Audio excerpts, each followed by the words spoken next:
Bismillahirrahmanirrahim. Assalamualaikum warahmatullahi wabarakatuh. Alhamdulillah. Alhamdulillahirabbil alamin. Wassalatu wassalamu ala asyrafil anbiya'i wal mursalin wa ala alihi wa sahabatihi ajmain amma ba'du.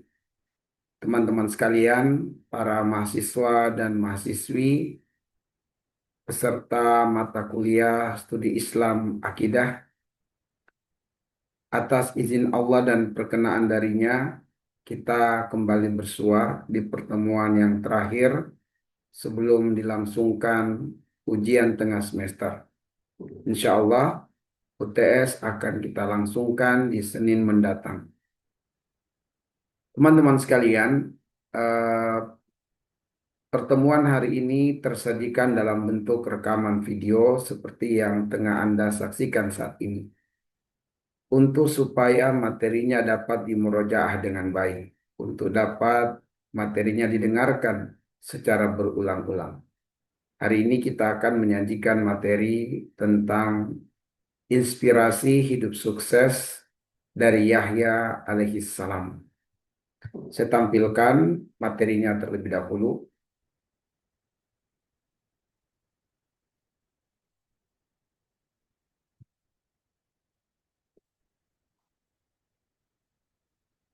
Baik, teman-teman sekalian,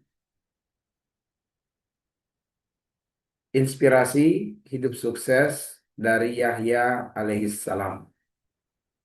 Mari kita baca bersama-sama ayat yang mulia, surat Maryam ayat 12 hingga ayat yang ke-15, karena inspirasi hidup sukses dari Yahya alaihissalam adalah dengan mentadaburi Quran surat Maryam, surah yang ke-19, ayat 12 hingga ayat yang ke-15.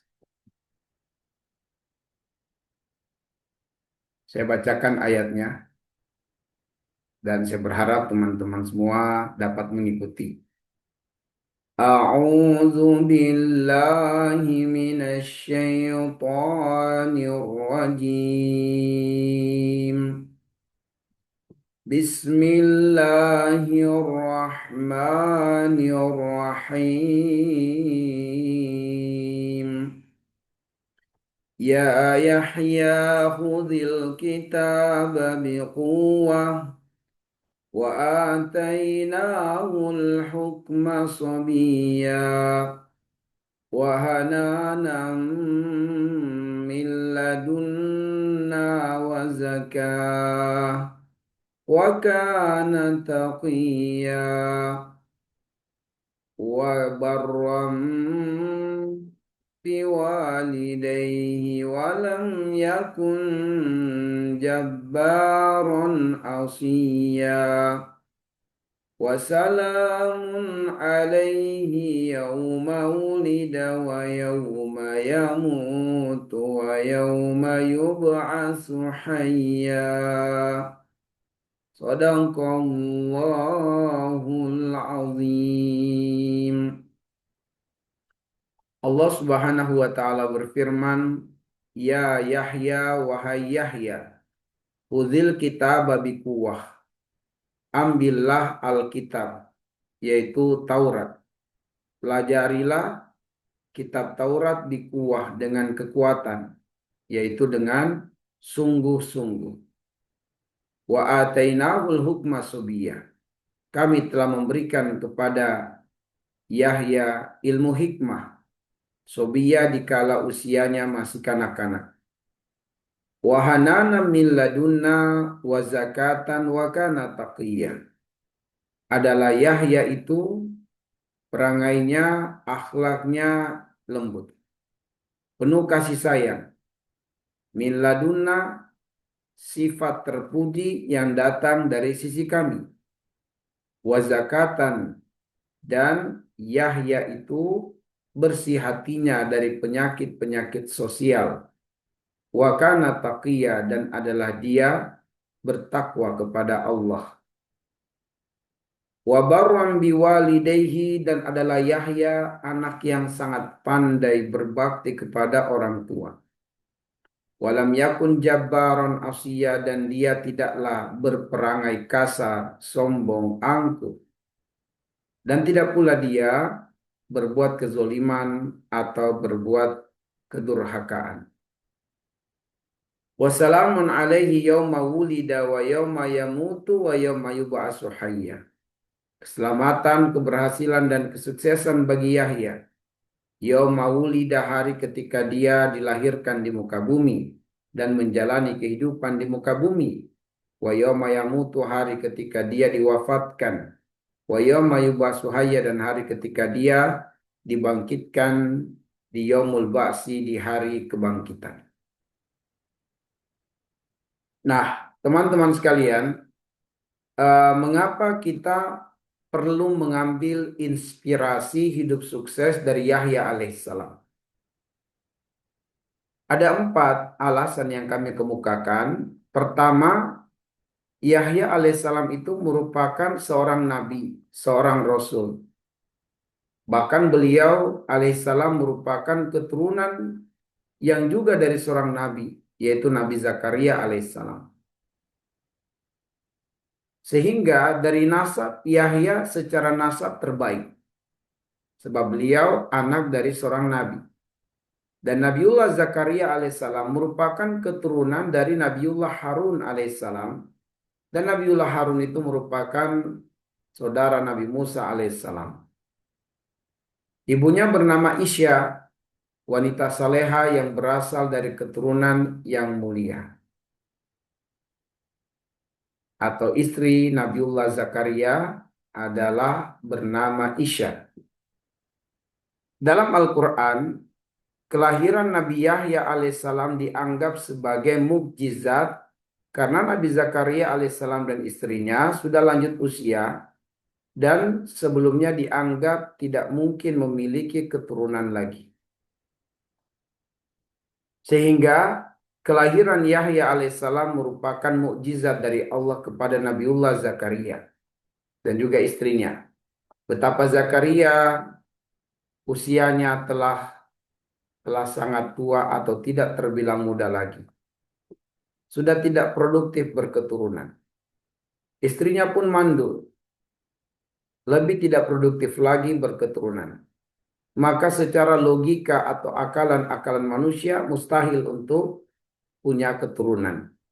Tapi teman-teman sekalian, mustahil bagi manusia tidak mustahil bagi Allah. Mustahil bagi manusia karena kemampuan manusia terbatas. Sedangkan tidak mustahil bagi Allah karena kemampuan Allah tidak terbatas. Allah memperbaiki rahim istrinya, lalu Allah menghendaki dari rahim sang istri keluarlah Yahya alaihissalam.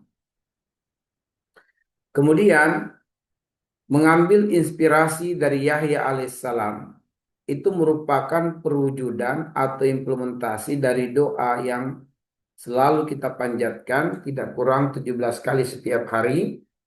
Ihdinas siratal mustaqim, siratal ladzina an'amta alaihim.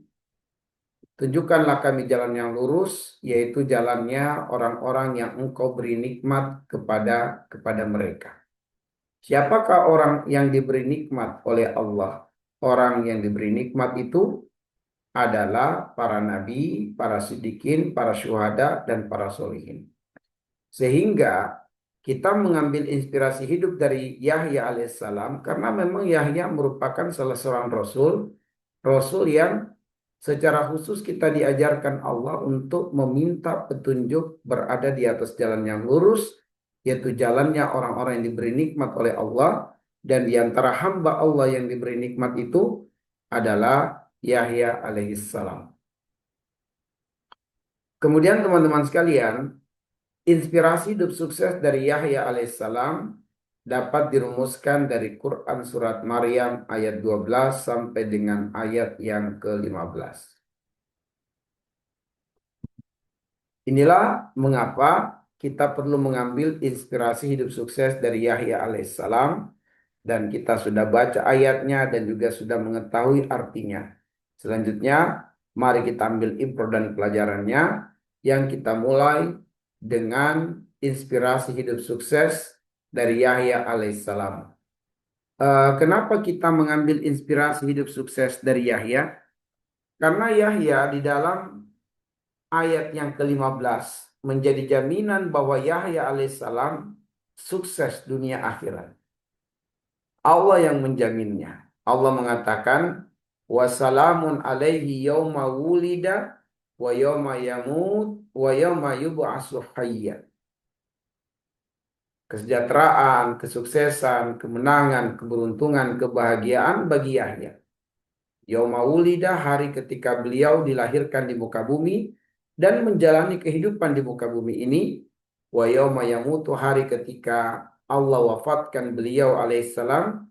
Wa yauma yub'atsu hayya, dan hari ketika dia dibangkitkan. Nah, dari sinilah teman-teman sekalian, kita tegaskan bahwa kesuksesan Yahya alaihissalam itu adalah kesuksesan yang mencakup 3 hal. Ya, sukses ketika hidup di dunia, sukses ketika wafat, dan sukses ketika hari kebangkitan. Tentu inilah kesuksesan yang harus kita raih. Suksesan yang harus teman-teman dapatkan.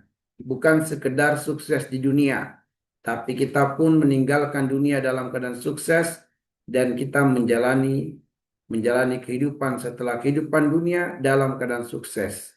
Inilah yang diraih oleh Yahya alaihissalam. Sukses di dunia, sukses ketika wafat, dan sukses ketika hari kebangkitan. Kemudian teman-teman sekalian, bahwa rahasianya Yahya sehingga dia meraih 3 kesuksesan di atas adalah karena adanya 8 karakter utama pada diri beliau alaihissalam. Dengan kita melayakkan, memantaskan diri dengan 8 karakter itu, maka kita telah meraih atau menginspirasi diri dengan kesuksesan yang ada pada Yahya alaihissalam. Mari kita lihat di ayat yang ke-12. Allah mengatakan, Ya Yahya khudhil kitaba biquwwah wa atainahul hukma sabiyya. Wahai Yahya, ambillah Alkitab biquwwah dengan sungguh-sungguh. Wa atainahul hukma sabiyya. Dan kami karuniakan kepada Yahya ilmu hikmah sabiyya di kala usianya yang masih belia, masih kanak-kanak. Nah, teman-teman sekalian, dari ayat yang ke-12 itu kita mendapatkan 2 inspirasi sukses. Ya, kita dapatkan 2 inspirasi sukses. Inspirasi yang pertama dari penggalan ayat khuzil kitaba biquwwah, di mana Yahya diperintah oleh Allah untuk mengambil atau mempelajari atau memahami atau mendalami Alkitab, yaitu kitab Taurat, dengan penuh kesungguhan, keseriusan, bukan main-main. Maka dari situ kita mengambil inspirasi sukses bahwa kalau kita pengen beruntung dan berjaya hidupnya dunia akhirat, maka kita harus mengambil Al-Quran, berpegang teguh dengan Al-Quran dengan cara mempelajarinya, memahaminya, dan mengimplementasikan makna kandungan dari ayat-ayat Al-Quran penuh kesungguhan. Kemudian inspirasi yang kedua dari penggalan ayat wa atainahul hukma sabiyya, bahwa Yahya itu diberikan ilmu hikmah di kala usianya masih belia. Teman-teman sekalian, maka dari sini kita mengambil inspirasi hidup sukses, yaitu pelajarilah ilmu hikmah dengan segera. Tentu usia kita hari ini adalah usia mahasiswa, bukan lagi usia kanak-kanak. Tapi Yahya alaihissalam di usianya yang masih belia itu bisa mengamalkan ilmu hikmah. Ya, maka tentu kita yang usia mahasiswa lebih bisa lagi untuk kita mengamalkan ilmu hikmah dengan cara segera dan tidak menunda-nunda lagi. Menurut Ibnu Katsir, ilmu hikmah itu mengandung atau memiliki tiga ciri utama. Nah, ciri yang pertama, ilmu yang melahirkan kesadaran bertauhid. Ilmu apa saja yang kita pelajari ketika melahirkan kesadaran bertauhid itu ciri yang pertama dari ilmu hikmah. Yang kedua, ilmu yang menguatkan jiwa untuk komitmen dan konsisten dengan kebenaran. Dan yang ketiga, ilmu yang menggerakkan jiwa untuk memberi manfaat seluas-luasnya. Ilmu yang menggerakkan jiwa untuk memberi manfaat yang seluas-luasnya. Inilah tiga ciri dari ilmu hikmah. Baik, mari kita lihat inspirasi di ayat yang ke-13. Allah mengatakan wahanana min ladunna wa zakatan wa kana taqiyya. Kami anugerahkan juga kepadanya rasa kasih sayang, empati yang sangat tinggi, dan itu sifat yang datang dari Allah, warisan dari Allah. Kemudian wazakatan, hatinya bersih dari penyakit-penyakit hati. Wakana taqiyya, dan adalah Yahya seorang yang bertakwa kepada Allah Subhanahu wa taala. Dari ayat ini ada tiga inspirasi hidup sukses. Yang pertama, teman-teman sekalian, kalau kita pengen sukses sebagaimana Yahya alaihissalam, maka kita harus bersikap lemah lembut. Ini mengambil inspirasi dari penggalan ayat wahanana min ladunna. Kita harus bersikap lemah lembut, pengasih dan penyayang. Dan siapa yang mendapatkan sifat ini atau terwujudkan sifat ini dalam dirinya, maka bersyukur dan bergembiralah. Karena sifat lemah lembut, pengasih dan penyayang itu merupakan warisan dari Allah Subhanahu wa taala yang maha lembut, maha pengasih dan maha penyayang. Lain halnya dengan kesombongan, keangkuhan, ketakaburan, itu merupakan sifat atau karakter yang terwariskan dari setan laknatullah alaih, dari iblis laknatullah alaihi. Maka teman-teman sekalian, kalau pengen sukses, ayo bersikap lemah lembut, pengasih dan penyayang, ya. Jangan sampai kita berhati keras, berhati kasar.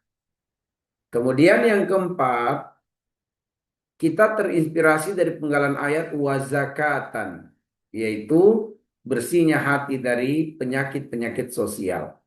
Berarti kita dalam upaya meraih kesuksesan hidup dunia akhirat, untuk poin yang keempat adalah dengan bersihkan hati, ya, dari berbagai penyakit-penyakit hati.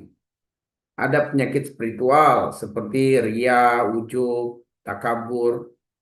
Ada penyakit sosial, yaitu penyakit tidak ridho dengan takdir Allah, penyakit penyakit hasad, cemburu, dengki, ya. Kemudian suudzon, dendam, kebencian, ini semua adalah penyakit-penyakit hati. Kalau mau sukses, ya keluarkan penyakit-penyakit ini dari hati. Ya, bersihkan hati dari berbagai penyakit-penyakit hati. Kemudian teman-teman sekalian yang kelima, wakana taqiyya, mengambil inspirasi dari ayat penggalan ayat ini adalah hendaknya kita bergaya hidup takwa. Hendaknya kita bergaya hidup takwa. Bagaimana cara kita bergaya hidup takwa? Cara bergaya hidup takwa kita berikan rumus yang mudah, yaitu 5 hukum dalam ilmu fikih. Ada wajib, ada sunnah, ada mubah, ada makruh, ada haram. Nah, rumusnya untuk amalan baik ucapan atau perbuatan yang hukumnya adalah wajib seperti sholat 5 waktu, rumusnya adalah laksanakan dan sempurnakan pelaksanaannya. Ya. Apabila satu amalan, ucapan atau perbuatan hukumnya sunnah, maka rumusnya adalah perbanyak ibadah sunnah dan variasikan ibadah sunnah. Jika hukumnya adalah mubah, maka kurangi. Jika makruh hindari, dan jika haram tinggalkan. Ya, jika haram tinggalkan. Maka teman-teman sekalian, kita harus bergaya hidup takwa, mengimplementasikan pengabaran Allah tentang Yahya alaihissalam, wa kana taqiyya, dan adalah Yahya sangat bertakwa kepada Allah Subhanahu wa taala. Kemudian ayat yang ke-14 teman sekalian, ayat yang terakhir ya, yang di dalamnya terdapat inspirasi dari Yahya alaihissalam. Ada tiga tentunya di dalam ayat ini karena tadi kita sebutkan 8, kita sudah menyebutkan 5 darinya. Sekarang yang ke-6, 7 dan 8. Yang keenam adalah wabaram biwalidayhi walam yakun jabbaran, yang ketujuh, asian yang ke-8. Ada 8 karakter. Wabaram biwalidayhi, Yusuf itu sangat berbakti ternyata kepada orang tuanya. Walam yakun jabbaran, dia bukanlah pribadi yang sombong, kasar, angkuh, asia dan tidak pula durhaka. Dari sinilah kita menginspirasi diri kita dari Yahya alaihissalam. Kalau pengen sukses, pengen berjaya, ambillah pelajaran dari penggalan ayat wa barram biwalidayhi, yaitu dengan hendaknya kita berbakti kepada orang tua. Ya, hendaknya kita berbakti kepada orang tua. Teman-teman sekalian, terus terang saja, banyak anak yang durhaka di kala usianya SMP, SMA, dan mahasiswa. Lebih banyak di usia SMP dan SMA. Ya, dan mulai berkurang atau semakin sedikit yang durhaka kepada orang tua di usia mahasiswa. Kenapa pada umumnya SMP, SMA, dan mahasiswa itu sedang berada pada puncak-puncak brutalnya terhadap orang tua? Karena mereka belum punya keturunan, sehingga belum bisa merasakan bagaimana perjuangan sebagai ayah mencari nafkah. Bagaimana perjuangan bunda, ya, seorang ibu, ya, dalam upaya mendidik, membesarkan anak, mengurus rumah, melayani suami. Maka teman-teman sekalian, hendaknya kita betul-betul memuliakan orang tua kita, berbakti kepada mereka, sebab perintah di dalam Al-Quran, ya, perintah dalam Al-Quran itu satu-satunya dalam bentuk wasiat adalah perintah berbakti kepada orang tua. Allah menegaskan wa wassaynal insana biwalidayhi ihsana. Ya, kami telah mewasiatkan kepada setiap anak untuk berbakti kepada orang tuanya dengan cara apa? Berbuat ihsan. Berbuat ihsan. Nah, teman-teman sekalian, maka hendaknya kita berbuat ihsan dalam berbakti kepada orang tua. Perwujudan ihsan di dalam Al-Quran terdapat di ayat 23 Al-Isra dan ayat 24. Di mana ihsan itu ada dalam bentuk lisan, ada eh, dalam bentuk tindakan atau perbuatan. Dalam bentuk lisan Allah mengatakan fala taqul lahuma uf. Janganlah sekali-kali seseorang yang mengucapkan keluhan, kekesalan atas permintaan orang tua kepadanya. Ya, orang tua yang memintanya sesuatu mungkin berat baginya, ya jangan sampai terucap kalimat keluhan, ah, uh, atau yang senada dengan itu yang menunjukkan kekesalan atau ketidaksukaan disuruh oleh orang tua melakukan sesuatu. Bahkan meskipun dia melakukan sesuatu, tapi karena disertai dengan kekesalan, maka itu dosa. Apalagi kalau dia tidak melakukan apa yang orang tua perintahkan kepadanya. Kemudian teman-teman sekalian, walatan harhuma, dalam berbicara kepada orang tua, tidak boleh suara kita lebih tinggi dari orang tua. Tidak boleh berdebat dengan orang tua. Tidak boleh menunjuk-nunjuk orang tua karena kesal kepada orang tua. Jangan. Ya, jangan kita berkata kasar, tapi berkata lemah lembutlah. Ya, kita jamu orang tua kita. Ya, kita muliakan dia, kita bahagiakan dia, dan tidak boleh putus doa kita untuk mereka. Nah, teman-teman sekalian, satu-satunya perkataan yang pantas dan layak keluar dari mulut seorang anak kepada orang tuanya adalah wa qul lahuma qaulan karima. Ucapkanlah perkataan yang baik, perkataan yang benar. Itu dalam bentuk ucapan. Dalam bentuk perbuatan, Allah mengatakan waqfid lahum janaha dzulli minar rahmah. Kita disuruh untuk merendahkan diri di hadapan orang tua. Ya. Walaupun orang tua kita adalah seorang petani miskin yang tinggal di sudut desa terpencil pula. Tapi tatkala kita bertemu dengan mereka, rendahkan diri kita di hadapan mereka. Ya, rendahkan diri kita di hadapan mereka. Kita muliakan mereka, bahagiakan mereka.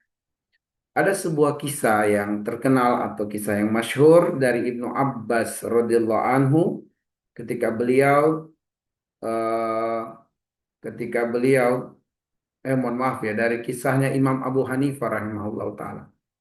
Ketika Imam Abu Hanifah rahimahullah taala didatangi oleh ibundanya, ya, Imam Abu Hanifah didatangi oleh bundanya, dan bundanya itu ingin menanyakan satu persoalan kepada Imam Abu Hanifah rahimahullah taala. Tapi sang imam sebelum menjawab pertanyaan itu, dia bertanya kepada bundanya, meminta sesuatu kepada bundanya, wahai bunda, bisakah bunda menunggu di rumah saya ini sesaat? Izinkan saya keluar rumah untuk menemui Abu Yusuf. Ya, maka bundanya mengizinkan sehingga Abu Hanifah dengan setengah berlari dia menuju ke rumah muridnya Abu Yusuf. Sesampainya di sana Abu Yusuf sedang di rumah. Ya, Imam Abu Hanifah berkata kepadanya, wahai Abu Yusuf, sudahkah engkau menemani saya ke rumah saya? Maka sang murid berkata, sam'an wa ta'atan, dengan senang hati wahai guru, kemanapun engkau meminta aku untuk berjalan, bergerak menuju ke arahnya, maka aku siap. Maka hingga kemudian eh, tatkala tatkala Abu Yusuf mengikuti Imam Abu Hanifah sampai ke rumahnya. Dan Imam Abu Hanifah memperkenalkan Abu Yusuf kepada bundanya dan memperkenalkan bundanya kepada Abu Yusuf. Lalu kemudian Imam Abu Hanifah berkata kepada Abu Yusuf, wahai Abu Yusuf, bunda saya bertanya tentang suatu persoalan. Aku berharap engkau menjawab persoalan tersebut. Awalnya Abu Yusuf ini kebingungan. Kenapa beliau yang harus menjawab pertanyaan dari gurunya, pertanyaan dari bunda gurunya? Ya, seharusnya yang lebih layak, lebih pantas untuk menjawab pertanyaan itu adalah Imam Abu Hanifah sendiri. Sebab beliau adalah guru. Tapi karena isyarat pandangan Imam Abu Hanifah kepada Abu Yusuf, isyarat untuk segera beliau menjawab, maka akhirnya kemudian beliau menjawab pertanyaan dari sang bunda. Dijawab dengan lugas, dengan tegas, dan tentu dengan kebenaran, sehingga bundanya Musa terpuaskan dengan jawaban itu, dan dia pun pergi, pamit pergi, bundanya Imam Abu Hanifah. Dia pamit pergi. Nah, setelah itu kemudian Abu Yusuf bertanya kepada gurunya, Imam Abu Hanifah, wahai guru, ya, terus terang aku sangat canggung, bingung, kenapa aku yang harus menjawab pertanyaan bundamu? Engkau lebih pantas, lebih layak menjawab pertanyaan bundamu sebab engkau adalah guru saya. Apa kata Imam Abu Hanifah? Wahai Abu Yusuf, ya aku teringat akan firman Allah, wahfid lahum janaha dzulli minar rahmah. Rendahkanlah dirimu di hadapan orang tuamu karena kasih sayang. Maka aku meminta engkau untuk menjawab pertanyaan bunda saya karena aku khawatir kalau aku yang menjawab, terkesan aku adalah guru dan orang tuaku adalah murid. Aku tidak mau itu terjadi. Maka karenanya aku meminta engkau untuk menjawab pertanyaan bunda. Lihatlah bagaimana Imam Abu Hanifah berta'amul terhadap satu ayat yang mulia sehingga beliau memaksimalkan bakti sebagai anak kepada orang tua. Kemudian walam yakun jabbaron asya, dan eh, Yahya itu tidaklah pribadi yang sombong, kasar, tidak. Dan beliau juga tidaklah berbuat kezoliman, berbuat kedurhakaan. Ya. Maka teman-teman sekalian, kalau lemah lembut, pengasih, penyayang merupakan sifat yang diwariskan dari Allah kepada siapa-siapa yang terpilih, Maka ketahuilah sifat sombong, kasar, angkuh, takabur merupakan warisan dari iblis laknatullah alaihi. Ya. Maka teman-teman sekalian tidak boleh berbuat zalim dan jangan biarkan diri kita atau membiasakan diri kita dengan dusta. Sebab yuktab indallahi kadzaban, nanti dicatat di sisi Allah sebagai pendusta. Kemudian tidak berbuat kezoliman, ya, tidak berbuat kezoliman. Janganlah kita berbuat kezoliman ya dengan merendahkan orang lain, dengan cara menyakiti orang lain. Ya jangan kita berbuat kezoliman kalau kita pengen sukses dunia dan akhirat. Ya kita pengen sukses dengan mendapatkan apa yang kita cita-citakan di dunia ini. Ya, maka teman-teman sekalian, eh, inilah pentingnya mengapa kita perlu mengambil inspirasi hidup sukses dari Yahya alaihi salam yang semoga dengannya kita diberikan potensi oleh Allah untuk bisa mempersembahkan yang terbaik dari sisa umur hidup kita di dunia dengan memperbanyak amal soleh, dengan mendekatkan diri kepada Allah, memperbanyak doa, memperbanyak zikir, syukur, dan kita memohon kepada Allah Subhanahu wa taala agar kita dipermudah segala urusannya dunia dan akhiratnya. Baik teman-teman sekalian, demikian yang bisa saya sajikan dan sampaikan dari pertemuan yang terakhir kita ini. Sebelum UTS, insya Allah Senin mendatang kita akan melangsungkan UTS dan harap teman-teman semua untuk mempelajari materi-materi yang sudah kita share, yang kita bagikan kepada Anda semua, dan tidak boleh ada upaya atau niat untuk menyontek saat UTS nantinya. UTS dilangsungkan secara online saja supaya memudahkan akses internet bagi Anda semua. Ya, baik di rumah, di kampus, atau di MKWK. Di mana aja, insya Allah ya. Mudah-mudahan lancar, tidak ada gangguan, tidak ada hambatan. Baik teman-teman, demikian yang bisa saya sampaikan. Lebih dan kurangnya mohon dimaafkan. Untuk presensinya, saya minta kepada teman-teman semua. Ya, selain presensi online, juga Anda presensi melalui komentar YouTube. Ya, katakan, perkenalkan diri, nama dan juga NPM-nya, dan tegaskan bahwa eh, tegaskan ya tegaskan bahwa saya sudah mendengarkan materi ini dari awal sampai akhir. Ya, saya sudah mendengarkan dan sudah menonton, menyaksikan materi ini dari awal sampai akhir. Yang Anda tulis di kolom komentar. Baik teman-teman sekalian, naktafi bihadzal qadar, nas'alullah ayyaj'alana minal ladzina yastami'una al-qawla fayattabi'una ahsana. Subhanakallahumma bihamdik asyhadu an la ilaha illa anta astaghfiruka wa atubu ilaik. Assalamualaikum warahmatullahi wabarakatuh.